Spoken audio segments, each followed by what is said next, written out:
Hüseyn dünyaya gəlib sevinmək lazımdır. Allah Hüseyni bəşəriyyətə verir. Təsəvvür eləyin, bir dənə sizə söz deyim də bir dəqiqə. Məsələn, təsəvvür eləyin ki, İmam Hüseyn gəlməmişdi dünyaya. İndi biz yaşayırıq, Hüseyn yoxdur. Allah onu tanımamışdı onu məsələn. Görün həyatımızda nə qədər boşluq olardı.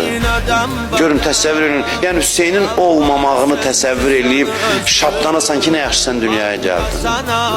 Sən birdən Allah səni bu dünyaya göndərməzdi. Biz sən adınla tanış olmazdı. Sənin məzarınla ziyarətinə gedə bilməzdi. Sən anlayışı bizim üçün olmasaydı, nə qədər həyatımızda boşluq olardı. Nə böyük minnət qoymusunuz bizə ki, dünyaya gəlmişsiniz. Və buna görə sevinməyə dəyərli ki, bugün Hüseynin doğulduğu gün. Adam səhərdən durar, axşamından, gecəsindən halı yaxşı ola, şad ola.